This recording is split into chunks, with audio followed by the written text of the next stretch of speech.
Hey party people, welcome to another video. I'm smiling for a reason.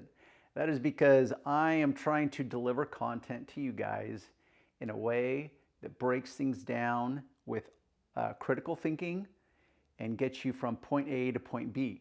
I want you to be able to get better results in your life and to have understanding along the way. So I thought I would try something a little different today, which is calling someone from the audience, have them come down.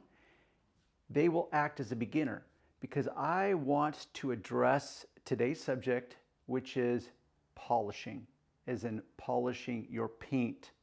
I want to address it to the absolute beginners there. So I want to call someone from the audience, Richard Seam from New York. Perfect. Okay, Richard, come on down here for a moment. Now, Richard is not a total beginner, but he used to be not too long ago. So I thought if I could get Richard in the room.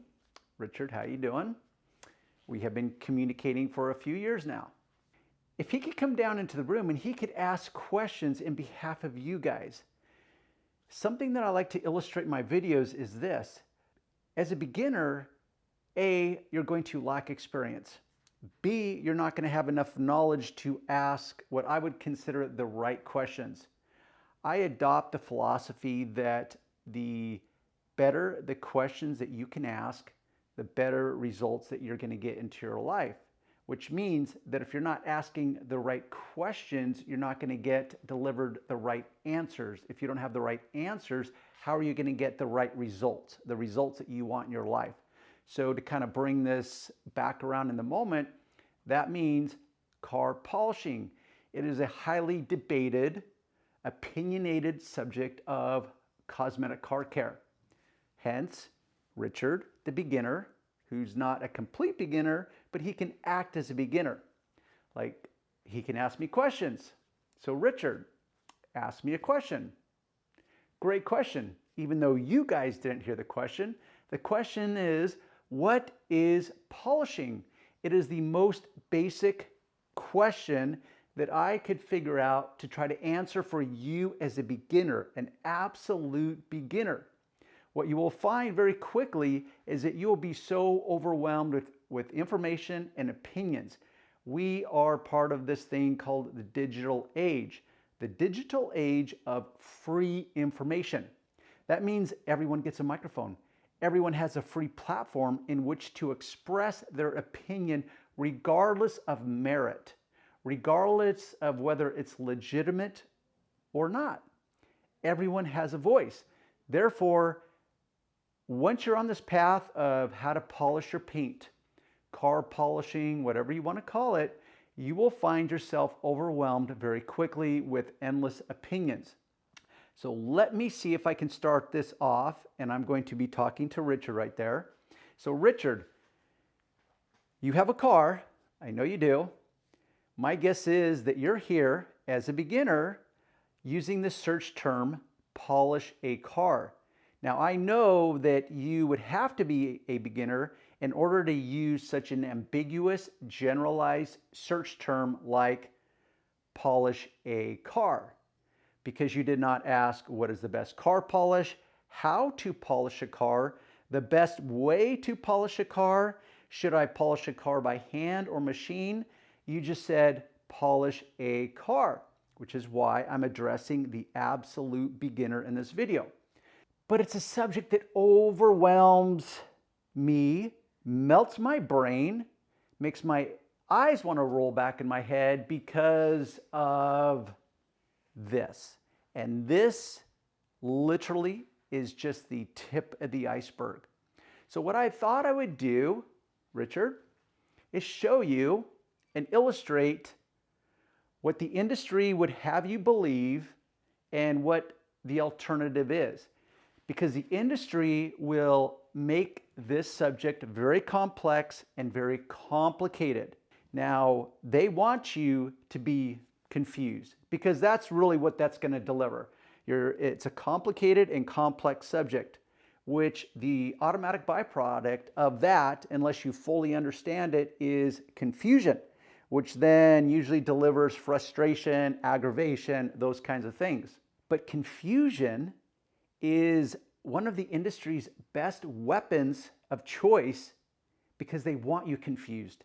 They want it complicated. They want it complex. Why? Because that allows them to exploit your ignorance and lack of inexperience so that they can separate you from more and more of your money. Which brings me once again back to polishing your car. Why do you want to polish your car? Chances are, Richard, you probably want shiny paint. Answer me this, Richard. Do you prefer less shiny or shinier? More shine, less shine. Exactly. You want more shine. So I'm going to guess, Richard, that you probably have come to the conclusion that you have to polish your car in some form or fashion, right? You can't see Richard, but he just shook his head. Yes, Darren, that is right. So what if I said this to you? Do you really want to learn how to polish your car, or do you really just want shiny paint?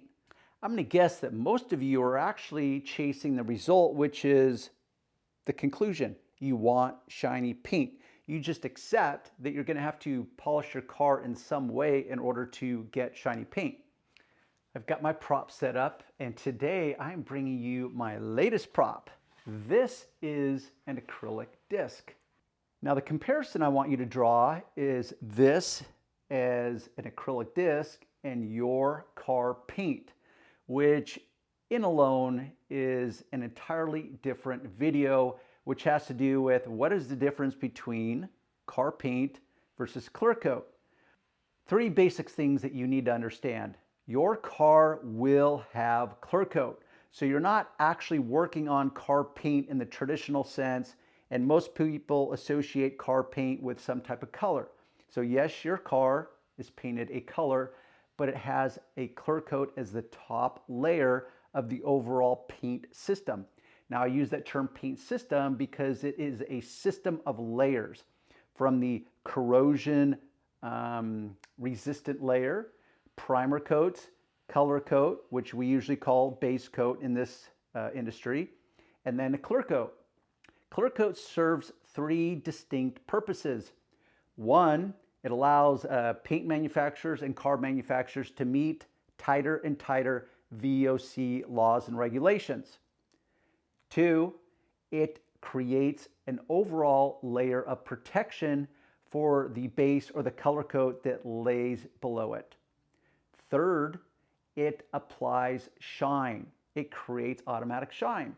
Now, if that doesn't really compute in your brain in the moment, think if you have ever worked with wood and you apply a varnish or a urethane top coat to it, it enhances the wood and it creates shine, depth, and gloss. It does the same thing for your car paint, which means that when you refer to car paint, more officially correct, it would be clear coat. It's very confusing. And the industry only makes you more confused because they will actually label products as being clear coat safe. Once again, a way that they will use to exploit your ignorance and lack of experience. So, in 10,000 words or less, this is to replicate or resemble your clear coat. Now this responds and acts basically, well, let me rephrase that, exactly as clear coat will. What you also need to know, Richard, thanks for asking, is not all clear coat is created equal. Yes, there is clear coats that are harder than other clear coats. But as a beginner, you won't know the difference because chances are you're only working on your car. So you will not be able to have a comparison. For example, something can only be bigger when you're comparing it to something smaller. It's called the law of relativity. So relative to this, something can only be that.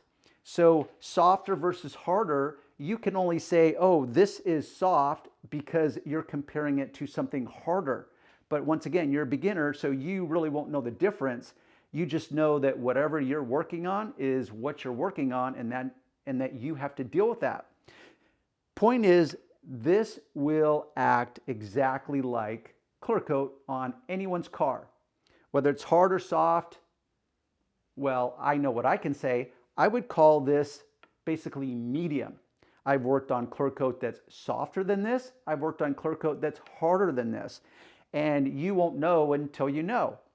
What I want to do is illustrate the process of polishing paint, what the industry would have you believe, and what the alternative is that is out there for you if you want it. That's simpler, safer, and in many ways faster. And with that said, let's get this party started. What I'm going to do for added dramatization is I'm going to spark this baby up. Now, this is not a perfectly flawless acrylic disc here. I have used this repeatedly to do endless testing, demos, whatever. Part of why I want to use this is, well, it's just easier to film. And I don't know, it's just kind of cool. It's got a little bit of a cool factor. So what I'm going to do is tape off a section and do kind of a, this side versus that side type of moment. Yeah, this is labeled ceramics because that is one of the, well, actually, that's the answer. It's simple, and it's what the formulator calls is the answer. We'll get to that later. So let me section this off. Put a little tape down here at the bottom just so that the water flowage can drip off over that instead of on my little vise here. So Richard, I know you know what I'm doing here, but once again, you are the absolute beginner. So I'm just going to illustrate to you what polishing is all about. Now, most of you, when it comes to polishing your car, Richard, are going to automatically reach for, wait for it, a car polish, like Meguiar's polish, ultimate polish to be more precise. But wait, there's also an ultimate compound. So right there is a question, which is a great question, Richard. Hey, Darren, what's the difference between a compound and a polish? Well, to reduce it down to the simplistic, a compound refers to the heavy lifting. It is going to be a more aggressive form of abrasive technology. Now, abrasive technology is just a glorified way of saying that this has abrasives in it in a formulation that allows you to scratch your way to success. Polish, think of that as the fine tuning. Now, this is where actually things go south way before this, but I'm going to just say right here, this is where everything goes south-south. As in, it already went south whenever I talk about the act or the art or the science of polishing your car. Once again, confusion. It is the industry's weapon of choice to help separate you from more of your money. It's how they can sell you more stuff, and more stuff. And the context of this video, it's more polishes, more compounds. So there, I hope you're learning something right in this moment, which is compounds do the heavy lifting, polishes do the fine tuning. Let's discuss what that means. But before I actually do the demonstration for you, and by the way, if you're getting bored and you just want to see me do a little demo here, I'll put a timestamp below and you can just timestamp it and it will just fast forward to that moment. But what we need to understand is, and I have another prop for you. Welcome to Darren's little whiteboard. Now I accept that you're not going to be able to read this, but I'm going to call it out for you. So Richard, you came here with the goal that you want shine. So this says shine. That is our ultimate goal here. You want shine. You accept that you're going to have to use some kind of polish to rub your car with in order to create shine. Well, it immediately splits into two categories, temporary, permanent. Let me address temporary first. This is the area of waxes, sealants, gloss enhancers, spray detailers. So for example, you have paste waxes of all kinds. Here's 4 different versions: Pinnacle, Fusion, P21S, Atoms. Then you go into spray waxes. You've got turtle wax. You've got F11 top coat, Mother's spray wax, and then we've got detailer like the one from Turtle Wax. Temporary. So that's kind of like the Band-Aid effect. It's going to enhance the gloss and shine and depth of your car. It's part of maintenance, as in just ongoing servicing of your paint. It does provide some protection, but that's a video for another time. But it just enhances shine. So it creates shine on a temporary level. The next alternative is permanent. But permanent immediately branches off into two categories. So you have abrasive technology, meaning products like this compound that is suspended in a slurry that allows you to use it as a liquid. Now there's many types of abrasives, but let's just talk about the other version, which is chemical only, which is going to basically be all over the board. And unfortunately, the industry will call this anything they want to. There is no standardization in this industry, which once again adds to the confusion because they want you confused. So a chemical only product, which means that the product, and I'm not suggesting that this is chemical only, it may or may not be. Of course, if you read the fine print, the labeling, the fine print on the back, in many ways, it will simultaneously answer the question for you as well as confuse you. It does both, literally, based on their description. So a chemical only will be a product like this, not necessarily this, but like this, as in a liquid, and they can call it a polish, a glaze, a compound even though I just told you that compounds do the heavy lifting through abrasive technology. They can still call this anything they want, just as they can call this anything they want. So here we have abrasives. Then it immediately branches off into two categories. You have what's called, as a rule, diminishing abrasive technology, the acronym being DAT, diminishing abrasive technology. Then you have non-diminishing abrasive technology. There is no specific acronym for that.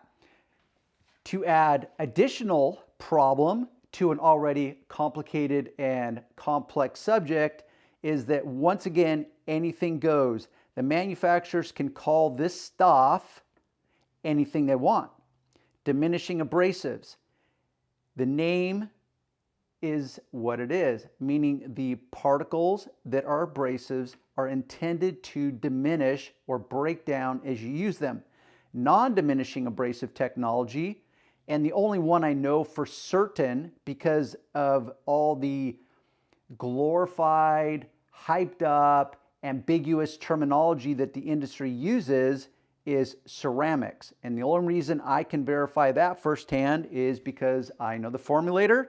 I'm also now an investor in that company, which is cool because then I can, now it allows me the ability to verify information firsthand. So this is non-diminishing abrasive, which then leads me down to this little acronym here, DBBP, Darren's Big Believable Prediction, which is this. I predict in the next 2 to 3 years, every polish and compounding manufacturer that is still in business will have a single product polish, meaning they will come out with a product that can do everything, get you from point A to point B with one product. Now, I know this for certain because of two specific reasons. One, it already exists. It's called ceramics. Secondly, they are already doing it, but more on that later. What I want to do right now is demonstrate for you the process of polishing and using abrasives for, well, specifically Richard, who is here with me. Well, he's kind of here with me. So here we have the disc, the acrylic disc. I've got my distilled water. So abrasive technology is scratching your way to success. Here you have your material. This is your clear coat on your car. The paint or the base coat, the color coat would be sitting underneath it. which means, once again, you are working on clear coat. And if you really want to simplify it, clear coat, you can pretend it's car paint with no color to it. 3000 grit. Now, once again, why would you want to use sandpaper on this? This is the most aggressive form of what's called paint correction. What I want to do is I want to change the appearance and the texture of this at a permanent level. I want to create shine. So this is where compounds and polishes come in, abrasive technology. So you will basically be digging, removing, grinding, sanding, polishing, buffing, compounding, whatever you want to call it. It is a confusing topic. You are literally gouging out material so that you can scratch your way to success. So if this was an older car or a car that had some scratches on it, or it was unwanted as to the appearance, the overall appearance to your car. So as you wash it, take care of it, wax it, just do stuff with your car, you're going to naturally induce certain type of scratches and unwanted effects. So that's going to diminish the appearance of your car. Once again, you're here because you want more shine, not less shine. So this is one of the ways you can do it, which has to do with a permanent level of creating shine versus a temporary level of creating shine. So I'm just randomly picking 3000 grit because I also want to show you something. Let me bring you in closer and hope that my camera will stay in focus. So here we have the area that I just scuffed up with 3000 grit. Let me show you something to illustrate, and this is now kind of going off into the weeds a little bit, but it's to illustrate just how hyped up this industry is. When I first got into the business over 30 years ago, the finest sandpaper I could get for wet sanding or color sanding car paint was $1,500. Nowadays, like this, 3000, it's very easy to get. It's available. Now the industry has pushed that to the absurd, which now they have sandpaper that confirmed goes up to 8,000 grit. But I hear rumors that there's actually 10,000 grit. That is absurd. That is wasting your time. But what it's wasting is your money, because now in the name of perfection and hype, you're going to be chasing down not just sandpaper that goes up to 3,000 grit, because now you're going to bounce on social media and you're going to see a bunch of yahoos showing how they're sanding to 5,000, 6,000, 8,000 grit, whatever. So I'm going to illustrate something for you. I'm taking my finger, I'm licking it. I'm going to rub this. And what I want to illustrate is a couple things. One, this could be called polishing. It doesn't matter what you polish with. For example, this microfiber cloth. I could sit here and rub this and create some additional shine. Even though there's no product, there's not even liquid on it, I could say that that is the act of polishing. I am polishing this surface. So this area that I just rubbed with my finger, because 3000 grit sanding marks are so fine, I can sit here and just rub this with my finger now, not even use spit, and guess what's happening? The more I rub, the more gloss I'm actually creating on 3000 grit sanding marks. I'm willing to bet that nobody out there in audience land would ever even want to take 3000 grit to your car paint as a beginner. Now, as an experienced professional, I know the benefits of it as well as the risks of it. So it's a no-brainer for me, but it's just me illustrating, once again, this is, you could call that buffing, you could call it polishing. It's a very simplistic term, but it's a very ambiguous term that can mean many, many things. And it's also me illustrating how absurd, once again, this industry is. So let me try to capture that area.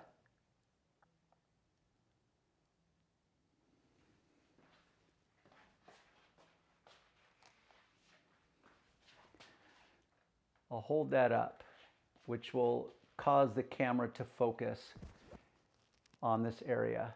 So right here, you can see that it has created shine as I move my hand back and forth. So this is obscured because it's all roughed up, and I just created shine just with my finger alone. Now I never know what's going to show up on video. See right there where this area of my hand is? Right there is the shiny area. In behalf of this hyped up industry, I will tell you why this kind of makes sense. Actually, why it makes a lot of sense. Most of you, if you're not familiar with it at a first-hand level, Richard, you are likely familiar with it at a second-hand level, meaning that you know of it. So you have sandpaper. These are different grits of sandpaper that are designed to be used on cars. And it ranges all the way from 600 all the way up to 2500 grit paper, sandpaper. This is rated at 3000 grit, so this would even be finer. In case you don't know, 600 is the most aggressive. 600 refers to how many particles per square inch, probably. Just know that it's the most aggressive. It will put in the deepest gouges, the deepest scratches.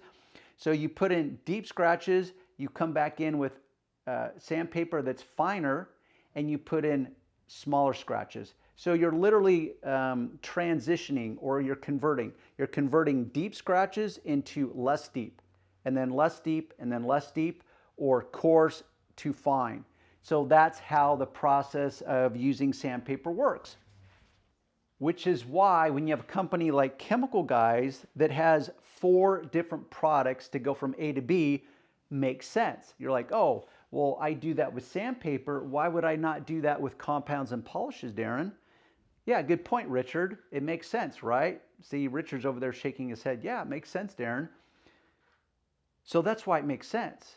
But just because it makes sense doesn't mean it's an efficient or a safe way to do things. Now, it will be effective, as in it will produce desired results. So I can take any product here and I can produce the desired results, which is a very shiny car. Okay, that has to do with being effective, but that's different than being efficient or safe. So think of this. Effective has to do with the desired results. Can this accomplish my desired results? Yes, it can. Efficient has to do with the process. So maybe I could use this example. Let's say I want to travel from here, California, to New York. And I just want to get to New York. And I just say, hey, I just want to get to New York. So someone pulls up outside of my house, and they pull up in a horse and buggy and say, okay, let's go. It's like, whoa, sorry, I wanted to get there like sometime this year, not next year. It's like, oh, well, you didn't tell me that. So it's like, okay, I want to get to New York, but I want to do it in the most efficient way as possible, as in get there sooner, not later. It's like, oh, okay, then why didn't you say so? It's like, well, I'm saying so now. Okay, well, let's take a plane then. Okay, cool. Well, then we have this word called safe. It's like, well, I don't really trust planes. I'm flying really, really high in the air, and if we fall out of the sky, it's probably going to hurt when I land. It's like, well, I don't really consider that safe. Now, whether it's truly safe or not depends on how you metric that out. So to come back around, this is why this makes sense, because we compare it to sandpaper. If I start out with aggressive and I transition, kind of like trans-papering. I'm not sure if you're picking up what I'm putting down right now. So if you're transitioning or you're converting aggressive to less aggressive, coarse to fine, then it makes sense. But that doesn't mean it's efficient. That doesn't mean it's the safer approach. So let me demonstrate when it comes to this. I've already put my 3000 grit marks in there, which is, you know, I guarantee your paint doesn't have sandy marks, 3000 grit, unless you did it intentionally. I'm going to pick my buffer. As a beginner, you will default and I recommend this. If you're a beginner, you will want to default to a random dual action orbital polisher. This is what I consider the safest, a very simple, easy learning curve. I could put this buffer into a complete beginner, and I could actually have them close their eyes, and I could teach them how to polish paint ever so safely, and it would just be a non-issue. It doesn't make this the most efficient, but it is the safest. And it's what I recommend for any beginner, because if you accept that this is going to be work, and as much as you're seduced into the glamour of polishing paint to perfection, trust me, it's work. So anything in life that I consider to be work related, as in it's going to be hard and it's going to apply some effort, I accept that I'm naturally a lazy creature. It's called being human. So if I'm going to add additional work to the equation of something that's already going to require work, I don't look at that as a good long-term strategy, because you're adding an additional layer of work to something that is already work in the first place. Point is, but you will want to default to this because it's safer. Now and I accept, Richard, once again, thank you for making that comment, that yes, as a beginner, you're already going to have a healthy level of fear, anxiety, and trepidation going into this, especially when it comes to using a buffer, which is another great question, Richard. Thank you. You didn't hear it, but Richard just asked, hey, Darren, what about polishing by hand versus machine? I've heard you should never touch your car with a machine because you're going to leave swirl marks or buffer trails or holograms, that kind of stuff. It's like, okay, once again, safe versus effective, safe versus efficient. 3 key terms there. So yes, if you wanted the safest, less fearful-ist, I know that's not a word, way of polishing your car paint, then yes, polish it by hand. But just know that everything in life has trade-offs. So the trade-off of getting the ultimate in safety by polishing by hand is inefficiency. Inefficiency on steroids, meaning most of you will burn yourself out trying to polish your entire car by hand.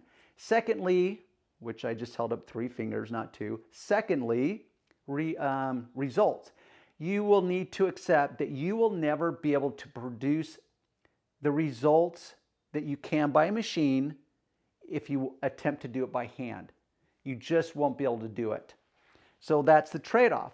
So let's take, for example, and I'm just going to use my kind of throwaway cloth here.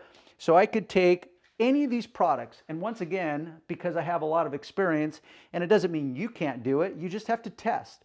So I could take any of these products. Let's just take, in fact, let's take Chemical Guys 32. They call it their optical grade. Okay, optical grade. Who doesn't love optical grade?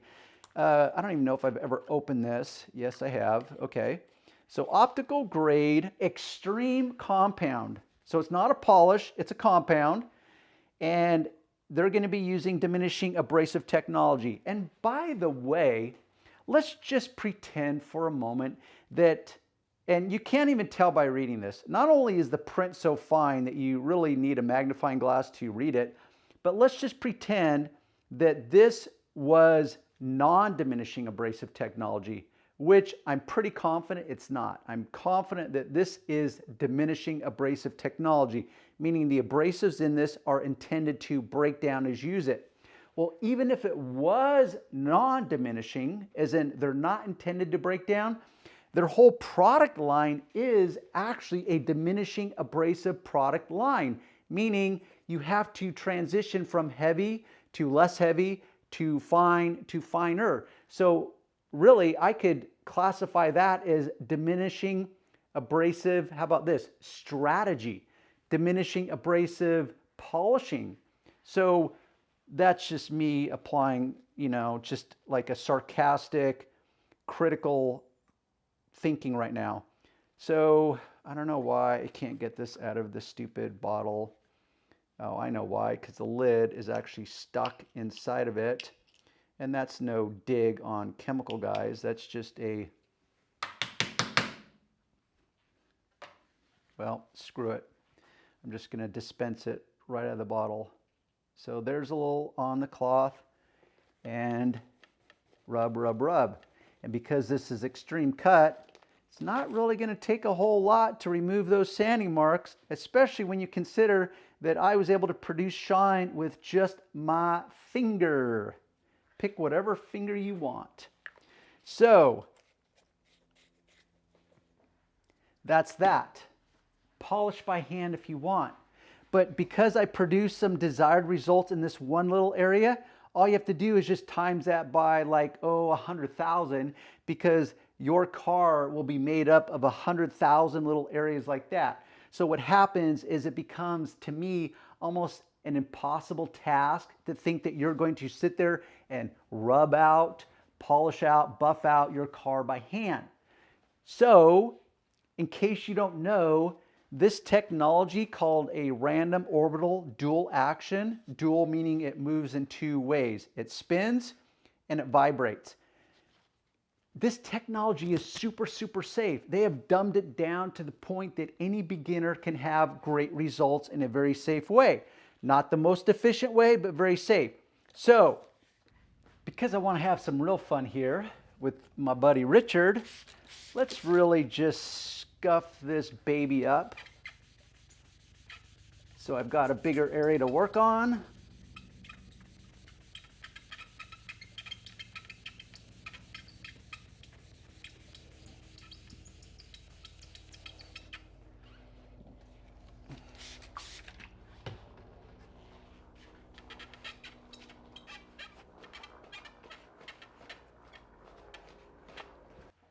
The goal will be to get you in close enough where you can kind of observe, but also far enough away where the camera is not trying to focus on something behind the disc versus this surface.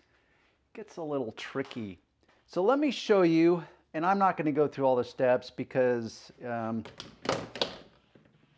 rather sit here and knock over my products in front of you guys. So I'm just going to show you examples, which is this. Chemical guys, they want you to start out with their, let's see, 32. They want you to start out with their extreme cut, number 32, advance to their 34, which is their hybrid compound, which I don't even know what that means.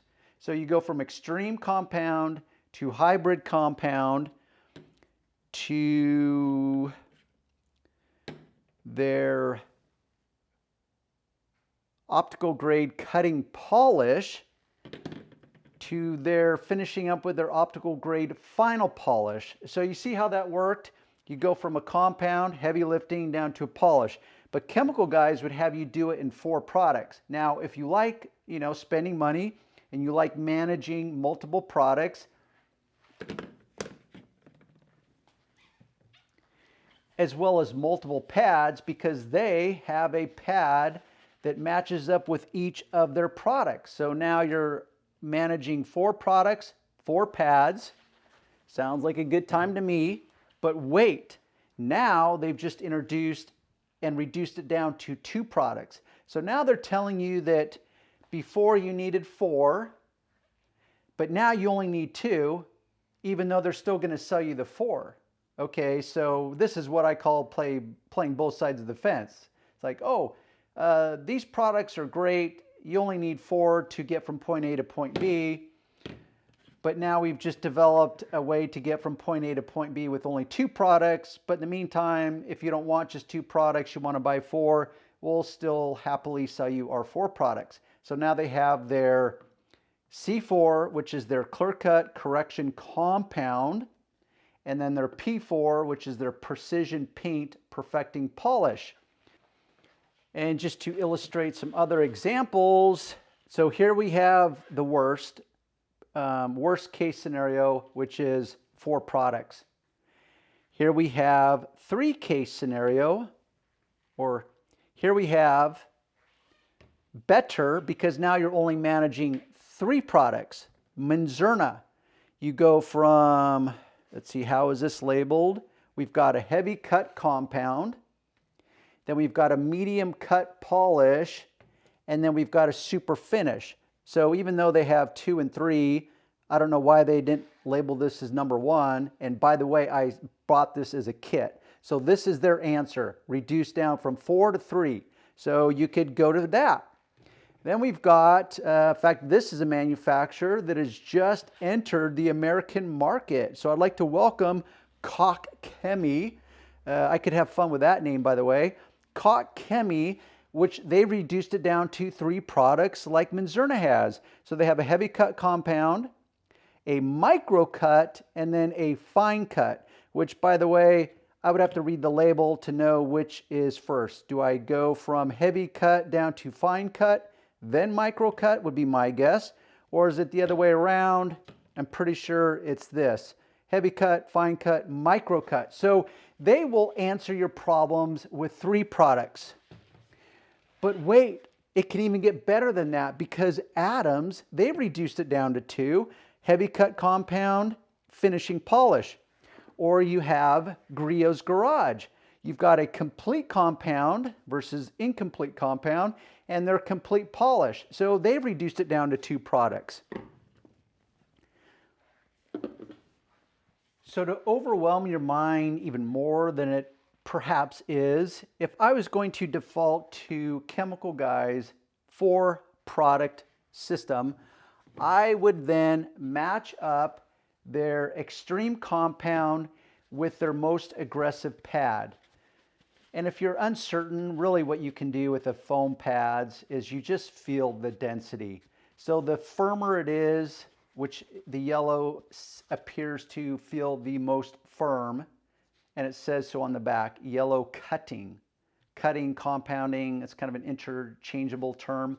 So you would match that up with their compound, then you would transition to their less coarse compound, and then you would switch pads, and then you would go to their next polish, and then you would finish up with their finishing pad and their finishing polish. 4 products, 4 pads, very inefficient. Yes, I can produce amazing results because A, I have a lot of experience, but it's a massively inefficient process. Think of that process like you would getting from California to New York in a horse and buggy. That's how I would look at it. Or you could just go, once again, to like Griot's Garage that has reduced it down to 2 products. So you would use compound with 1 pad, then you would switch pads and finish with a polish. So okay, 2 products, 2 pads, certainly simpler than Chemical Guys. Or the alternative, which is ceramics. Or the alternative, which would be ceramics, single product polish. Once again, like I said, my big prediction, Darren's big believable prediction, every company in the next 2 to 3 years, just like Chemical Guys that has reduced it down to 2 products, I promise you, if it doesn't already exist, they will develop a single product polish. It is a natural byproduct of efficiency. Why use 4 when I can do 1? So I know the technology already exists because it's been around for over 20 years. The industry is just slowly catching up, not because they want to, it's because they have to. So if the technology exists, and now guys are like, wow, I don't want to spend more of my money. I don't want to juggle more products. Can we just simplify this for the love of Pete? So I've got this is kind of like what's that, 3 bears, you know, bed's too soft, bed's too hard. Well, this bed's just right. So this pad is kind of that winning balance between the ability to do some heavy lifting as well as fine tuning. That's all the polish I'm putting on. You, based on, you know, your intended goal here, which is not a real big area, that's going to kind of determine how much polish you put on the pad.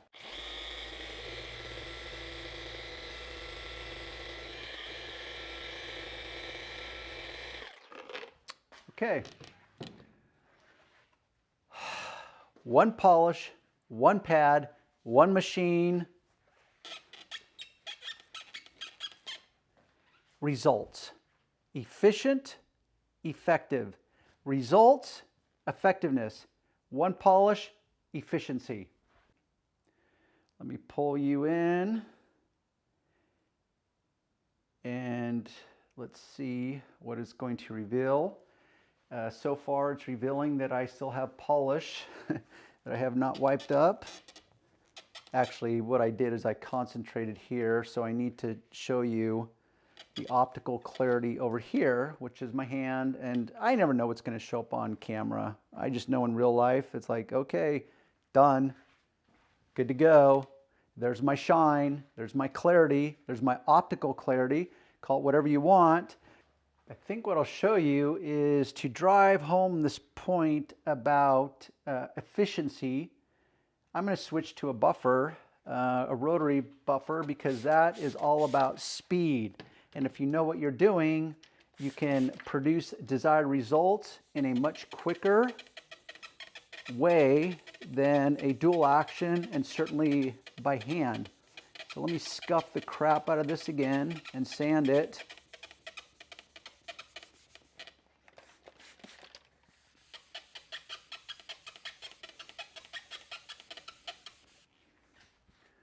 Wipe it.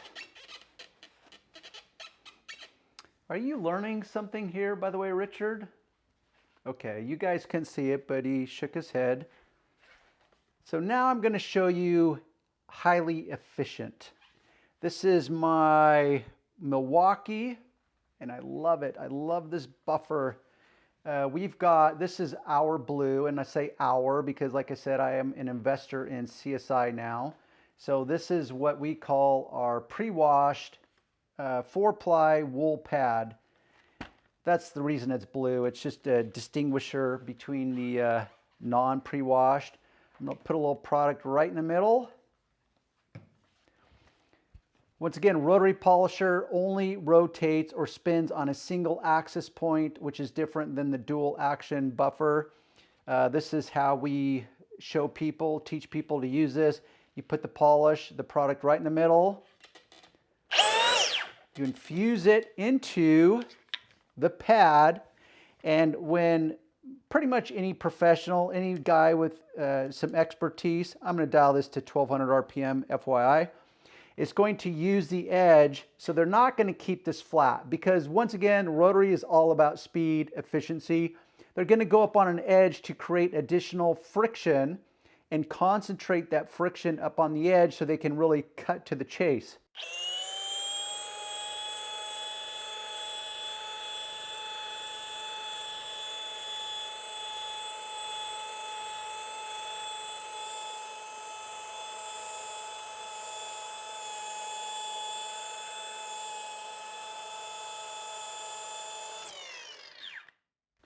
Bam. So that really is going to get as quick as you can get. And now, just with a single product, a cutting pad, by the way. Now, in the real world, I would accept that if I brought this out into the sun, there would be some hologramming, swirl marks, buffer trails, whatever you want to call it. So what I would do is I would either then switch to our foam finishing pad, but wait for it, still use the single product polish. This is what I would also call faster. And what I mean by faster in this moment when I'm talking about this polish is different than faster versus the dual action versus the rotary. Faster as in I'm not juggling and switching multiple products, so I just have to manage a single product. That's how that is faster. Now because I could take the most aggressive, let's say Minzerna's heavy cut compound, I'd be willing to bet that I can chase or dig out scratches faster with this than this. I don't know, I've never done a real test by test. The problem is I know that this is going to diminish very quickly because it uses diminishing abrasive compounds or particles. Therefore, I would have to, if I really am just racing and I don't care about anything else, I don't care about safety, I don't care about the thickness, like how quickly am I going to wear down the thickness of that clear coat, I care about nothing else other than speed, then yes, I'd be willing to bet that this could get there quicker. But I can't just worry about speed alone. I've got to worry about other things like safety, like I want to do less damage, as in removing less clear coat in the process of removing those sanding marks. So that's a little clarification for you. Hopefully it clarified a few things rather than confused your brain, which is easy to do when you talk about this subject. So Richard, are you picking up what I'm putting down here? So you are. Okay, cool. Let me bring you in, see if we can capture the optical clarity. I probably should rub that off a little better because I know that this lighting reflects every single thing. So here's my hand. I'd say that's pretty damn clear. One product. Okay, Richard, has your brain completely melted with all this information that I've delivered to you guys? To you specifically? No, it hasn't? Well, consider yourself lucky, because I'm pretty sure my brain is feeling a little gelatinous right now. Anytime I try to talk about this subject, it's like, oh my gosh, I don't even know where to begin, because it can bleed out into so many different directions. Darren, what's the best polish? How do you polish clear coat? Well, clear coat's the same as paint. It is, but it isn't. What does clear coat do? Polishing by hand versus machine. There's just so many ways I could go. For example, hey Darren, I don't know which compound to start out with. I've got, let's say, Griot's Garage. I'm not sure which compound to start out with. It's like, yeah, good question, and good luck with that.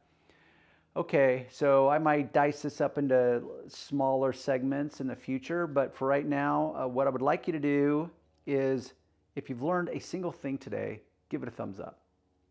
If you've endured to the end here, well, I'm going to give you 2 thumbs up because there was a lot of information here. Always check the links below. The description box, the show more box, whatever you want to call it, below there's going to be links. It's going to take you to my website.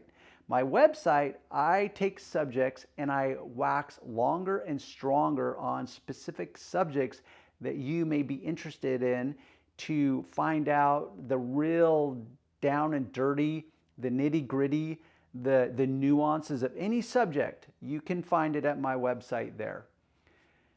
Also, leave a comment below, because what I'm going to start doing is start filming up in my home office, and I'm just going to take a video and I'm going to see the comments that people leave below, and I'm just going to answer those comments to the camera, to you, without all the props here down in my garage. And that way I can deliver additional information for you guys based on your questions. So leave me the comments below. With that said, I will hopefully see you on my next video.